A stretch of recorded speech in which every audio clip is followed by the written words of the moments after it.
Good morning, my favorite carboholics. It's Henry with Henry's Bread Kitchen. And today we're doing Brotchen. It's a beautiful German white. I'll show you what it is. I spent some years in Germany, and some time in Austria, and these were everywhere. These are a hard, crusty bread with a really soft interior, and they're ubiquitous. In Germany and Austria, they're everywhere, and the people who like them call them their favorites. So we're going to show you how to make these today.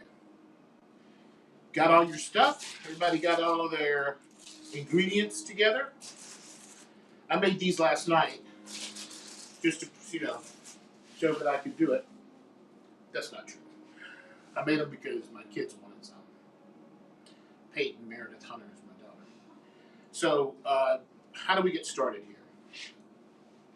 Let's start in a mixing bowl. Peyton?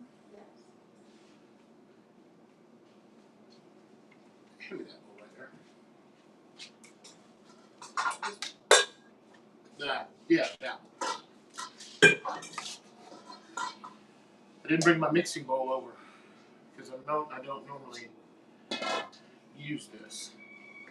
All right, so let's go over our ingredients. Excuse that water. We're going to use 7 grams or 1 sachet of instant yeast. Now you can use active dry yeast, and you can use fresh yeast. You can use other kinds of yeast, but we're using 7 grams of instant yeast because you don't have to mix it in with all the rest of your things. You don't have to proof it. That's the big thing for me. And in this case, I'm using an SAF Gold yeast. We're going to do 1 tablespoon of granulated white sugar, 375 milliliters of warm water, 8 grams of fine sea salt, and 1 egg at the end to do an egg wash. So pay attention during this because we're going to be using portions of our ingredients. At 500 grams of all-purpose flour, we're going to use 250 grams of it at a time. And we're going to do, out of that 375 milliliters of water, we're going to use 75 of it. We're going to leave 75 of it behind so that we can add it later, almost as a double hydration. Okay? Let me start by saying this. If you're serious about baking, or you want to get into baking, or if you are into baking and you're used to using cups and spoons to do your ingredients, I strongly suggest that you get a scale. Because if you want to learn anything more, especially from guys who know more than I do, and you go to YouTube, they're all using scales. Anybody in Europe is using scales because you can't be as accurate as you'd like to be unless you're using a scale. All right? So let's start out. I always add, you can add flour first in this case because it's you're mixing it by hand. But if you're mixing it in a stand mixer, I put my water in first. That way I don't have to worry about it sticking to the bottom of the bowl. So let's just do it by the recipe. So we're going to use 300 milliliters of water, of warm water. All right? 300 of the 375.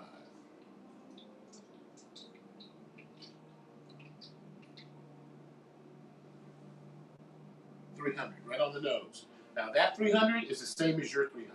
It's the same as his 300. So the scale does that for us. Your cup will be different than mine and his and everybody else's. All right, let's grab our ingredients.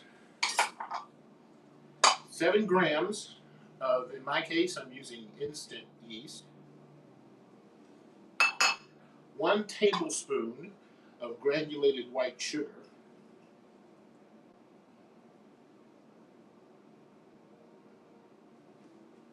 I did this one time. Put the salt in. I wasn't paying attention. So we've got the salt, who loves sugar, and the sugar, who loves salt, in the bowl together. You don't want to put your salt in there now because your salt can kill your yeast.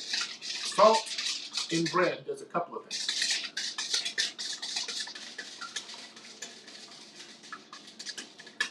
Salt strengthens and tightens up the gluten, and it controls and moderates the growth of the yeast. But in direct contact, sometimes these guys go to war, and the yeast will lose every time. So we've got those two together. We want to let that sit. Don't tell me I got hiccups. We're going to let that sit for 15 minutes. So for those of you who are using active dry and other kinds of yeast, you give it a chance to bloom. But we're using instant yeast, the kind professional bakers use, and we don't have to wait that 15-minute period. So I've got 275 grams of my flour. So I mix together that, stir well at 15 minutes. Of the 500 grams, I'm trying to take you through the recipe. Of the 500 grams of all-purpose flour, we're going to add half of it. So that's 250 grams here. We're almost creating a poolish or a sponge. That's exactly what it is. But it's designed to work quickly, like in an hour. So you see, flour sitting on top. Nice wide bowl. I'm going to do this recipe by hand today. And I'm using what's called a Danish whisk. It's a dough whisk. This thing comes in handy, especially if you don't want to necessarily have your hands in it at this point where it's so sticky. Just make sure you scrape down and you get all of the flour that's up on the side of the bowl. We want to make sure that all of the flour is hydrated. You don't want any. This is not cornbread where you can leave some pieces in there, or pancakes where you can leave some lumps in there. We don't want any dry flour. All right, so that's pretty mixed. See this? And now we're going to do what, if you're making baguettes or something like that, what would kind of be known, sort of, it comes at a later period, the second hydration. So we're missing 75 grams of water. Put it back on my scale. Let's add the 75 grams. That way the flour has time to take up all that water, and you can get a really wet dough before you add the remaining.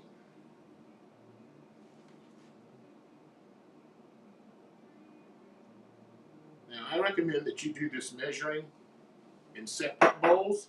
It's real hard to get water out once you got it in. Don't do as I do, do as I say. So let's get this new water. See that? How they want to stay separate? But they'll come together here in a quick minute.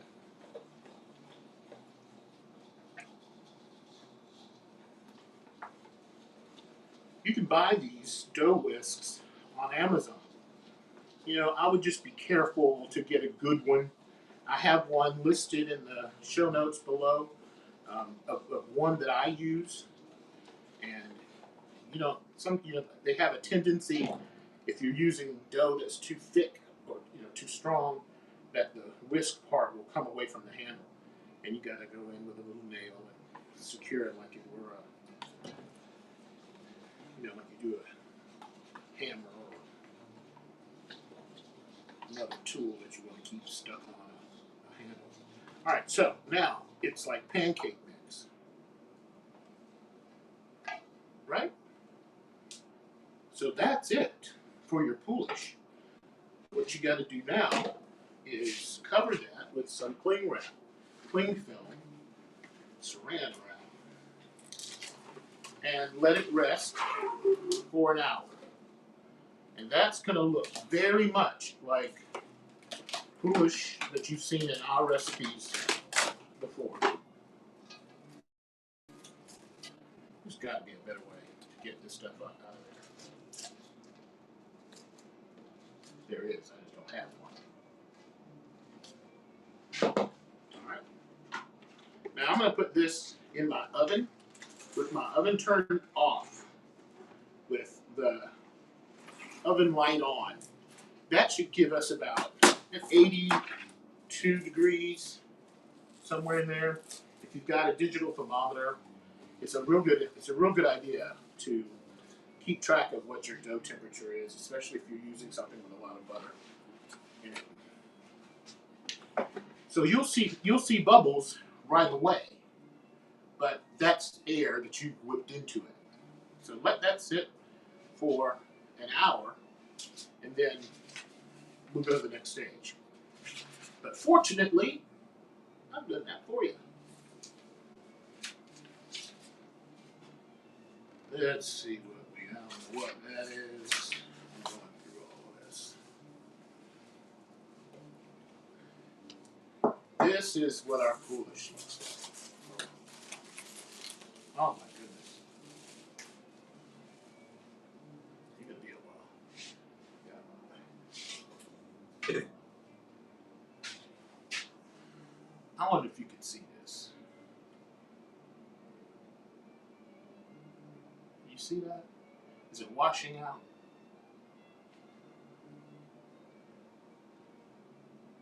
It's just like a sourdough starter with bubbles, and it's popping and clicking. And it has a real nice yeasty smell to it. Let's save these. The least I have to do with those, the better. So now what we're going to do is go in with our other 250 grams of all-purpose flour, right in on top of that. And that's beautiful, healthy. So I had it in my oven with my oven light on, giving me that ambient temperature. You don't want to put it in there when it's too high. That just stayed in there for an hour. Now 250 grams, the other half of the 500 total.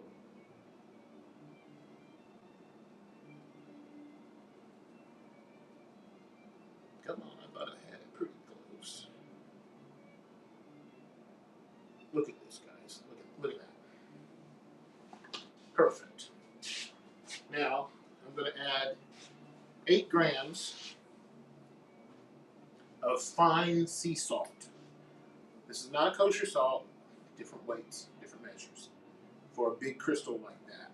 This is a fine sea salt. I'm going to put it right there with my flour so that I can get it mixed into the flour before it goes too far.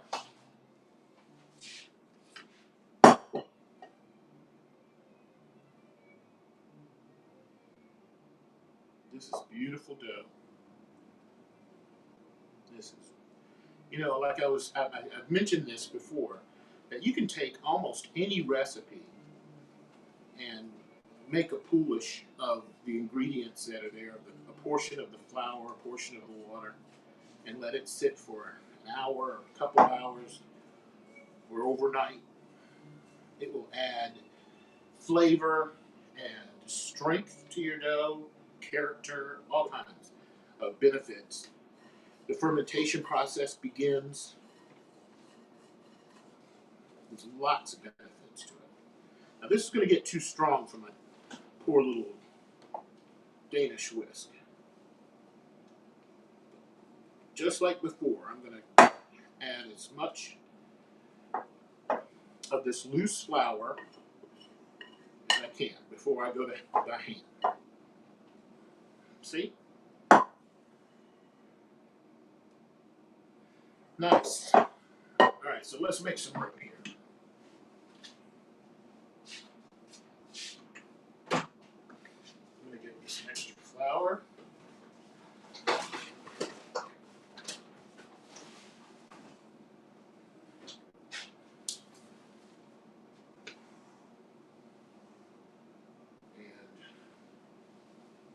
I'm going to take my dough cutter and bowl scraper. It's the same because you can either use it this way, that way, and this is the most use you'll get out of it. Using that edge, like this.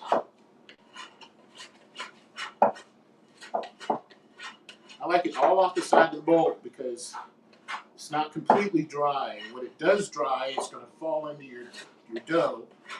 Somebody's going to be eating your bread and get a hard chunk.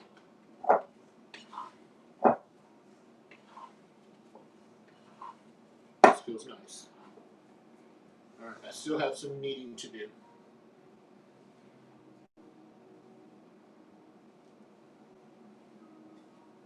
Just put some flour down, well floured, because you're going to need more than that. Well floured surface. We'll come back to this. And we're going to try and flour our hands more than we do anything else, but it's going to take up some additional flour. This allows you to work it until it is just right. Depending on where you're from. If you're in the mountains of Oberammergau in Germany, or in Stuttgart, or in Schwäbisch Gmünd, or in Göppingen.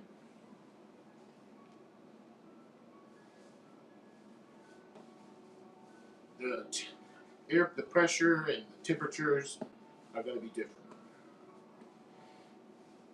So if you've had this, I put this in the comments earlier. If you've made this, not so much if you've made it, but if you've made it, I'd love to hear. But if you have had this before, let me know where you've had it and what kind of memories it brings back for you. Gosh, everybody who's answered this question has told me about memories they've had associated with this bread. That makes me, I like that. I'm like that with a few breads. I'm like that with this one. I spent 4 years in Germany, 6 years. I was chief of satellite communications for the deployment of Pershing II nuclear missiles in Europe, where Reagan said the Russians were the evil empire. I spent more time eating than I did shooting. Wasn't anything to shoot at.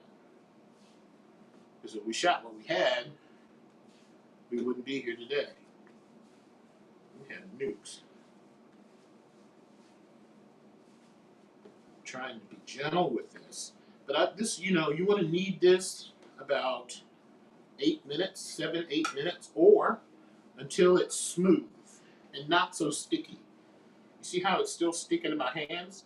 So I'm gonna give it a little bit, but I'm gonna flour my hands. Now here's a trick. When you are working with dough and you get dough on your hands and you cover it with flour, you just build up dough. Don't put it under the sink and rinse it off. Rub your hands together with flour, and all of those little ribbons will come off, and your fingers won't, and your hands won't stick to the dough nearly as much. A lot of people just put that right back in to their dough. I don't. I don't know. Somehow or another, I think it's not. I don't know. All right, this is almost there. Don't be afraid to add flour because you want it to be smooth and not terribly sticky when you're finished. Just come over, touch it, and back to work.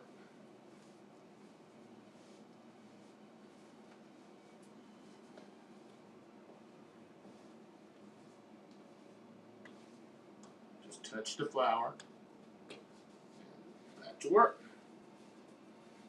This is a good time to say your prayers. It's a good time to think about what your husband didn't do and made you mad. You can take it out, but don't take it out on this because we don't need you to knead it that hard. Okay? This is a Zen time. Positive. I listen to classical music if you don't know by now.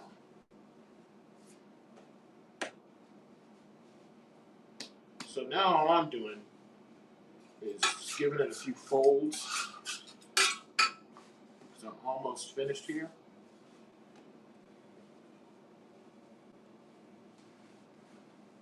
The rest of the kneading will be done by the organisms, by the yeast and bacteria that are in here. So it's not as smooth as I'd like. So why don't I take care of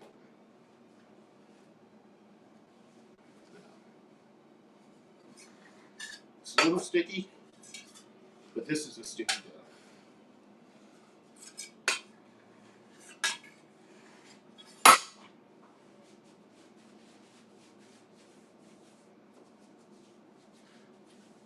All of this off my hands, so I'm not tracking it everywhere.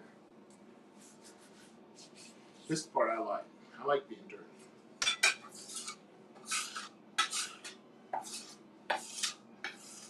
So now you need to get some non-stick spray or a little olive oil, a little oil of some sort.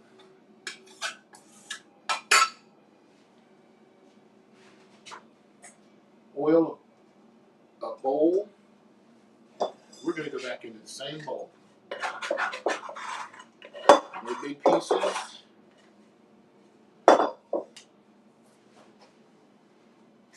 Let's see.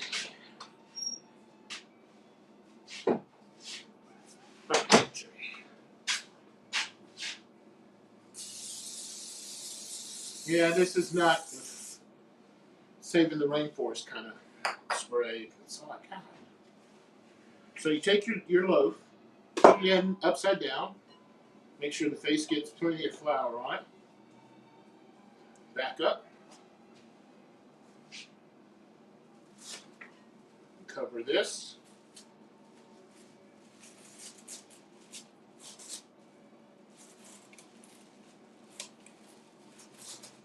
And let this rise for an hour in a warm place. I'm going to put it back in my oven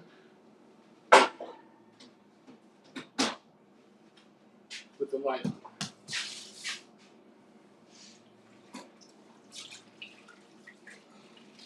Clorox water, my favorite stuff. Ask anybody who knows me in the kitchen.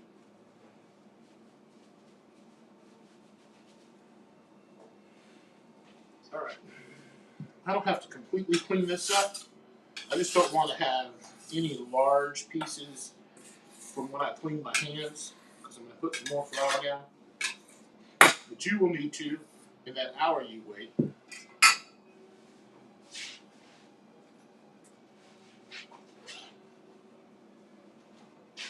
Now let's get a little flour, just for dusting.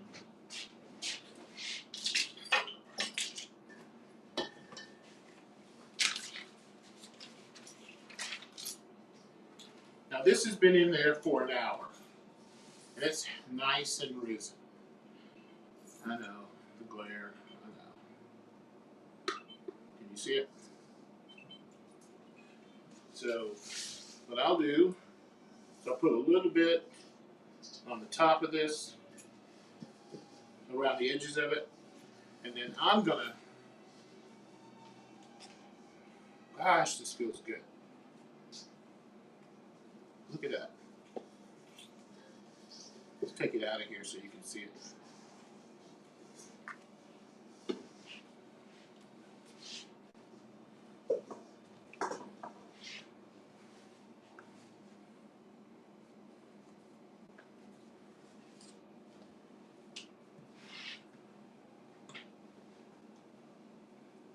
I'm just taking the air out, making it into a ball.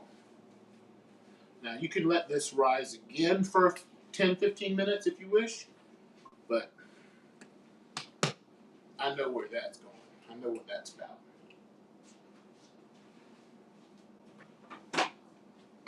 My trusty scale one more time. Are you out, darling? Love you. I love you too. Thanks for your help this morning. No problem.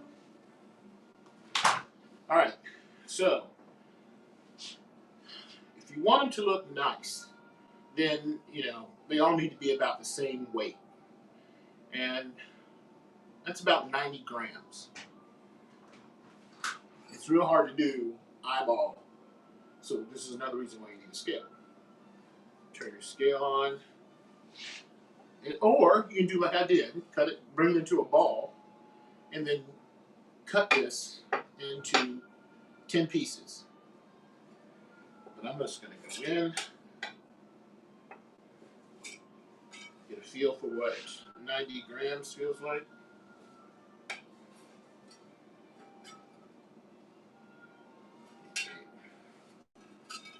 We're not going to be anal about it, but I like to be accurate. That's 87. See, I can stop there. That's 90 perfectly. And all you do is just make a little ball with these. This is a pre-shape. Just make a little ball. Set it aside.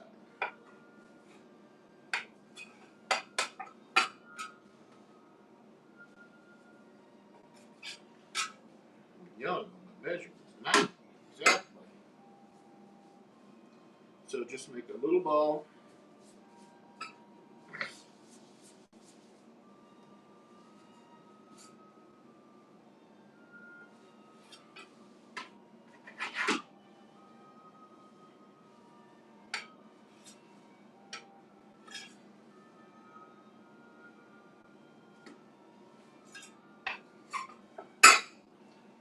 Just like that. Just like that.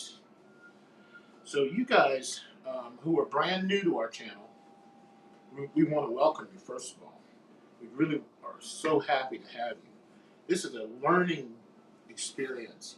When I started this, it was because of COVID-19.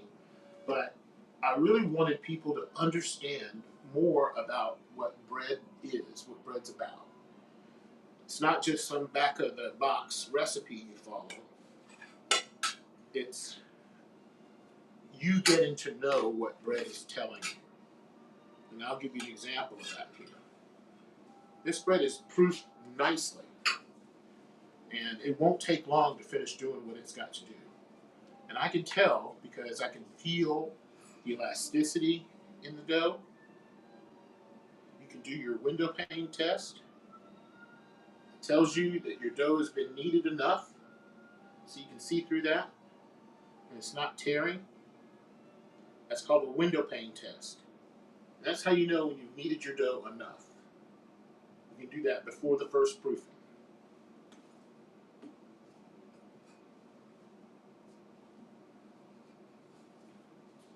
And dough is not a baby. It's not going to break.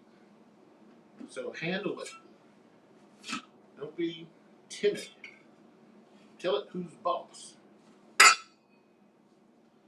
So, what are some of the things that we can do with this bread? I find that with bratwurst and some mustard, of course it has to be German mustard, maybe some kraut, I'm happy. Or you can use it for hot dogs, other things.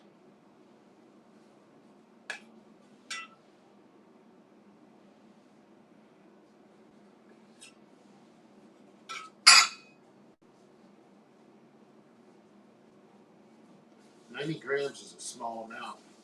I don't spend much time estimating that. Wait. Come on, I don't want to add much more flour.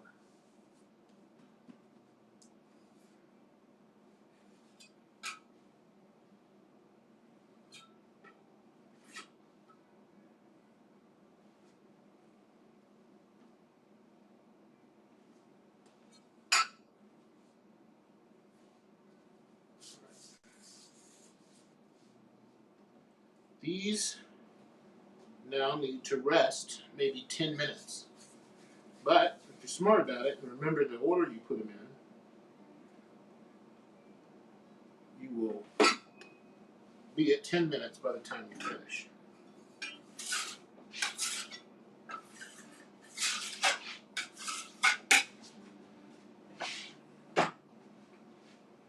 All right.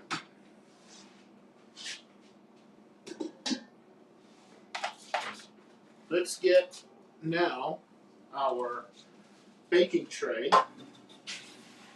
with some parchment paper on it. That's all I've done. I put 2 sheets of parchment paper so that it would reach both sides. I'm going to take this out of the oven.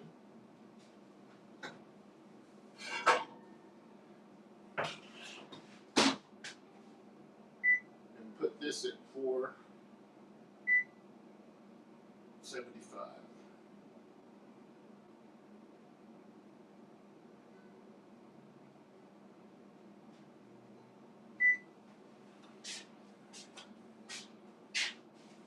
Okay, let's do the fun part.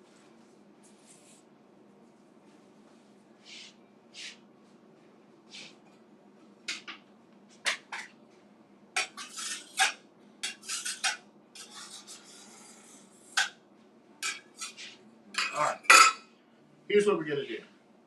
You've got these little circles, you've got these little balls, and we're going to flatten them out and then roll them into little torpedo shapes.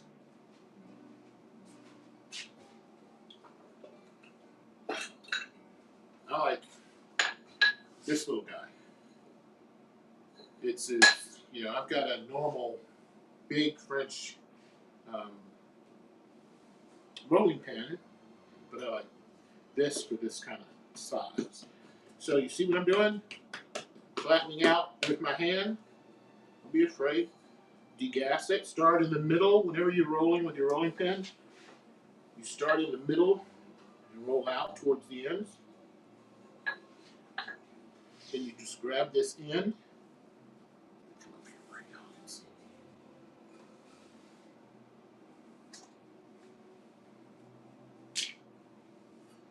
See that? I'm going to start here, and I'm going to roll and seal it.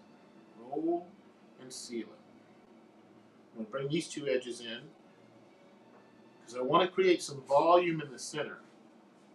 See that? Roll and seal it.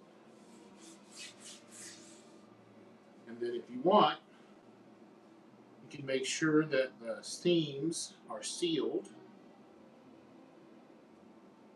before you go in. You should end up with a little package like that. And this will go in your shirt. Seam side down. Let's do one more.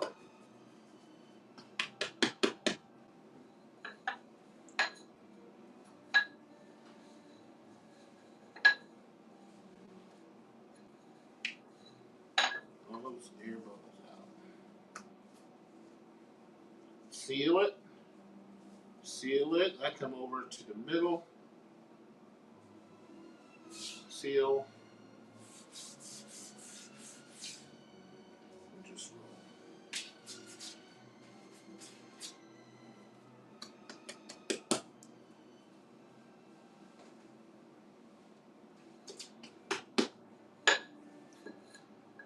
I think this is a little drum. I think that's what that's for. Appropriated. Go to the middle. Roll. Roll.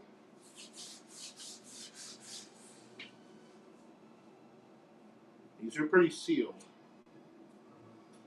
And they're going to grow. Now, the cool thing is, you can make these any size you want. You can make these anything you want. If you're having dinner rolls, then flatten them, like I'm doing, and then come in from the edges, Keep going around. Bring it all the way around to the edge. Turn it over. And using the palm of your hand and a little bit of pressure, and you lighten up on the pressure.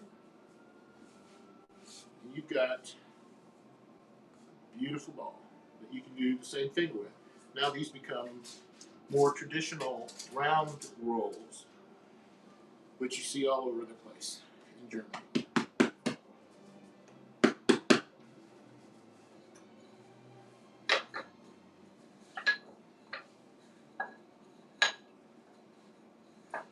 And it's not real critical to me that this shape be perfect when I'm rolling it out, because I'm controlling that here.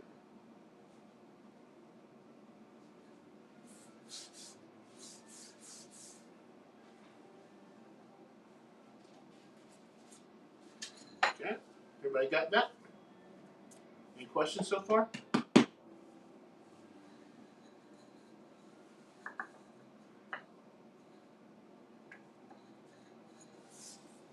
See that? Stuck a little bit. Just turn it upside down on the counter where you have flour, and that's it. You don't want to add flour to the recipe. Any recipe.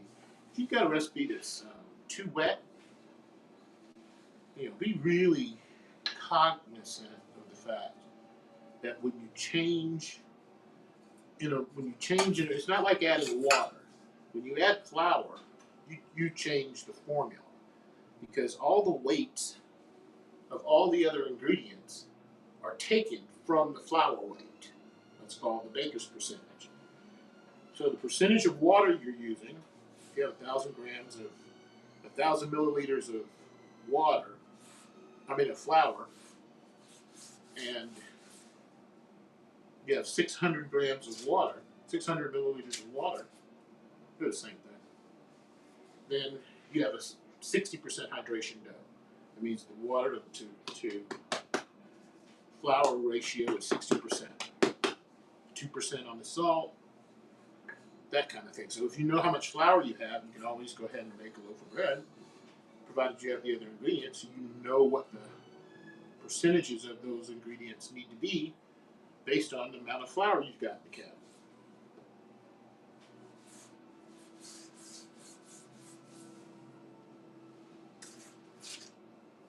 So if you change the flour right here in the middle of the recipe, you can't change how much salt is in it, how much yeast. Going in a circle.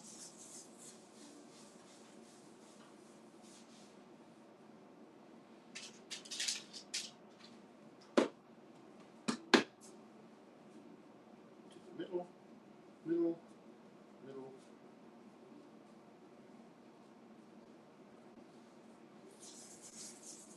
You're going to not need any flour to do this, because you want the resistance from the counter to work with you.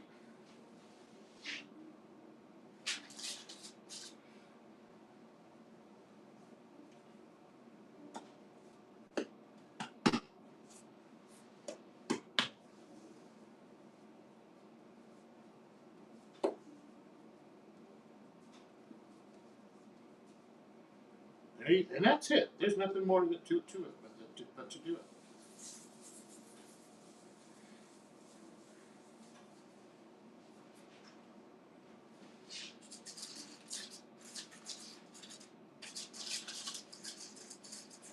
And I'll just put this on a separate piece of parchment, and we'll go from there. Oh, no, just put it. All right, and this is where Saran Wrap comes in handy again. So now, our goal is to let these proof for about an hour. And what we're going to do is take an egg and scramble it well, and paint these with an egg wash before they go in the oven. And they're going to go into a 475 degree oven. Maybe make sure of that temperature is 234 degrees Celsius. That's not true.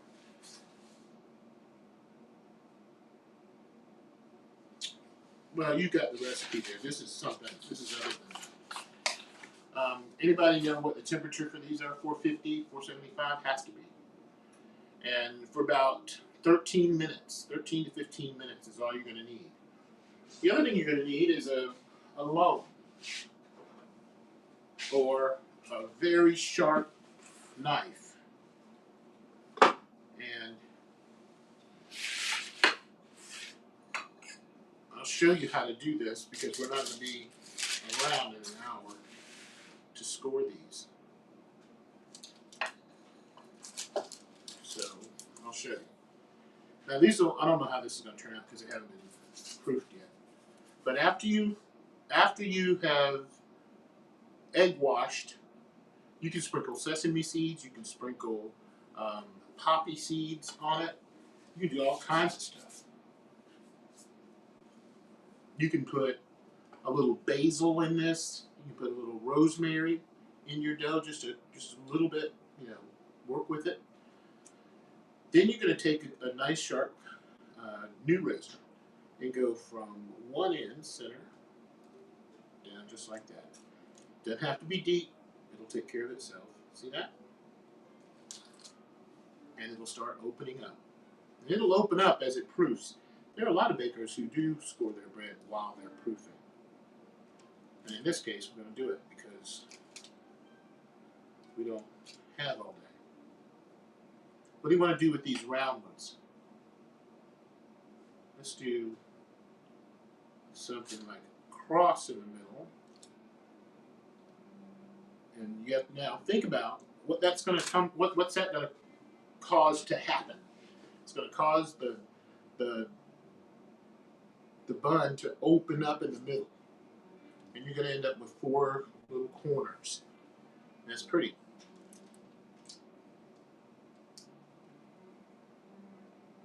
This is an awkward angle. A lot of mistakes people make when scoring their bread is, first of all, you're not scoring with a sharp enough knife, with a sharp enough blade. It's not like a lot of uses for razor blades where you can use them over and over again. I'm like Anna, who was visiting with us last week. I do one corner for one time, and then I switch it around because you can really tell the difference. See, I can tell the difference already after having used this on about 8 loaves. That's too much. And if I'm scoring decoratively, like if I want to really take my time and try and compete with Anna, there's no such thing, then I need a brand new rate all the time. I need a brand new one. So pretend those are already egg washed, sprinkled with your favorite sprinkles, if that's what you want to do. Typically it's not. I've not seen it done that way, but I know you can. Cover it with saran wrap and let it do its natural thing for an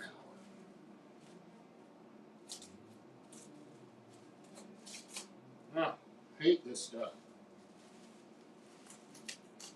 Some kid out there is going to invent something that works better than this. This drives me crazy.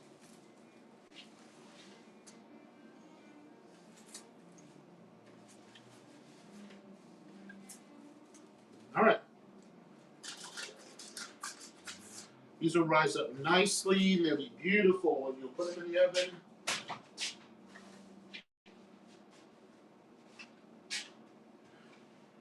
We'll be in good shape.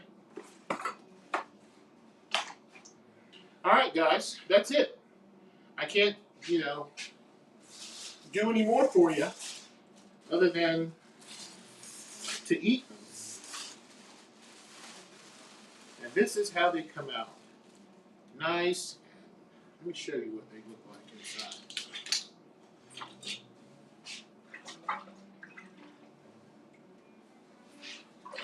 Make this a little bit cleaner.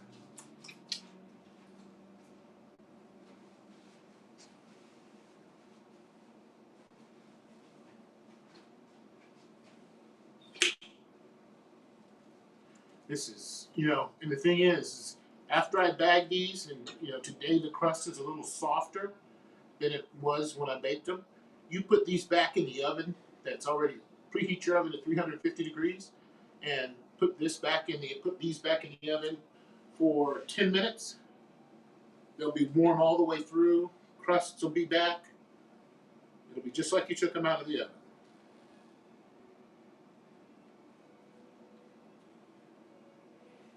And the inside is still soft. My goodness. I always say that when I eat. That's got ham coming fresh. So that's it. This is Brotchen. I've got plenty of German friends out there, and I've got some people who are in Germany watching this. Don't critique, okay? I'm just trying to do your native bread. It's props. Get people excited about it. Maybe they'll come over there and eat more of it. Thanks again. You new members, stick to it. Stay with us, and make sure you communicate where you're from and where you know this bread from. This show today was dedicated to Debbie Anderson.